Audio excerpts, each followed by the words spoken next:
Yo, what is up, everybody? So let's go back again. Another chapter from the story titled The Haunting on X Avenue, written by Joshua Kimball. Remember, use the links in the description below.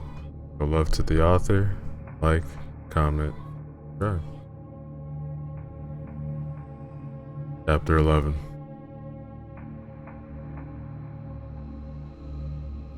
Jeffrey was in his room watching a video. The power went out in his house. He heard his sister and his grandma in the front room, fumbling for a flashlight and complaining because none of them seemed to work.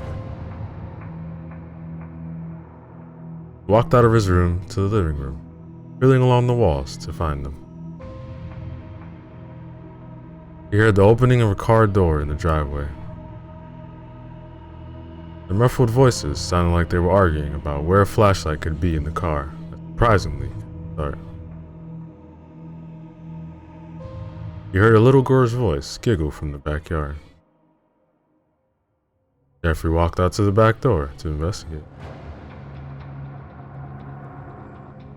As he reached out the door and looked out, he could see a beautiful 6-year-old girl with blonde hair standing in the tall grass, wearing only a white nightgown.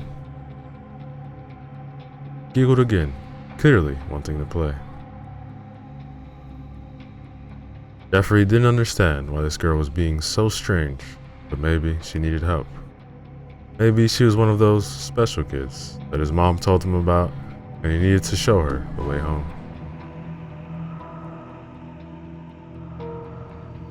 As if she could read his mind, the little girl asked, "Jeffrey, can you take me home?" Jeffrey nodded.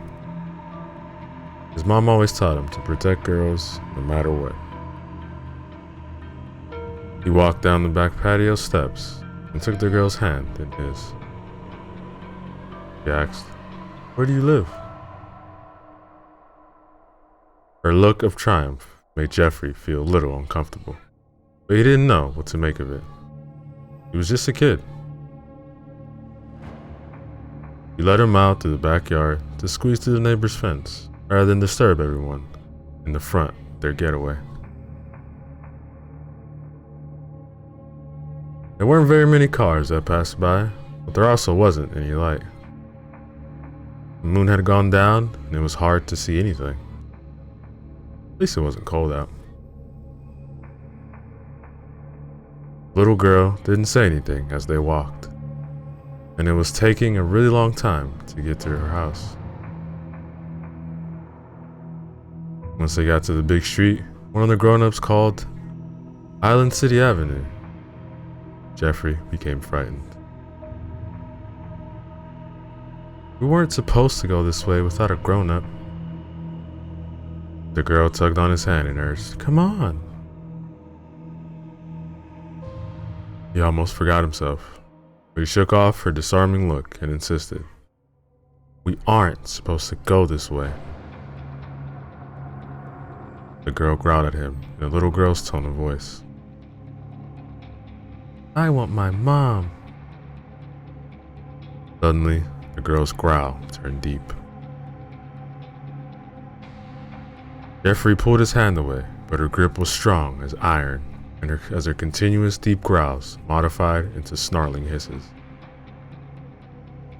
Her face changed into different colors, and she began to grow in size.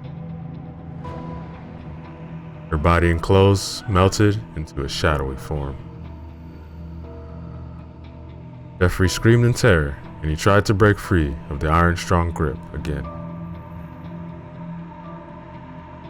The shadow, the multicolored face, pronounced in a raspy voice, "I will take you to the dark place.